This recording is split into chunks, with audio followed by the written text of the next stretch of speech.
Hi, Mark T the Handyman here. Today I'm going to add an extra compression tank to my Waterdrop RO system. So ever since I installed our Waterdrop RO system, I've always thought we needed more water pressure up here on the first floor. Our RO system is installed below the floor here, and according to the Waterdrop people, it met the specifications that is required for a water faucet, but it was never really that much. The system itself has to fight gravity to get the water up here. Recently, I talked to a Waterdrop technician, and he suggested if you've got that extra compression tank, why don't you put it upstairs next to your faucet? And that'll increase your faucet up here with more water pressure. So that's what we're going to do today. So the reason I have an extra compression tank is my original compression tank developed a crack right here at this fitting, and probably because I over tightened it. So I got a whole new compression tank, and I'm going to use this old one, which really isn't that old, and I had an extra valve and a T, and I bought a stainless steel coupling. This is what we're going to use today to try to get that extra water pressure at this faucet. As luck would have it, I actually have a coupling that's already in here. I can't remember why I put this in, other than maybe I just wanted to make the connection like that. So what we're going to do is we're going to turn the water off here, and then we're going to drain the faucet here so we don't have any pressure on it. Okay, so we got our water off.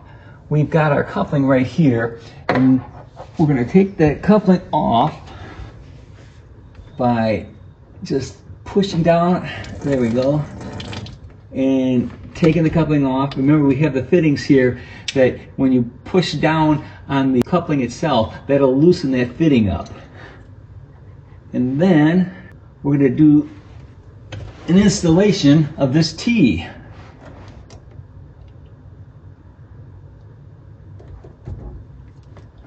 Push that all the way in. Here we got our compression tank in, and let's turn that back on.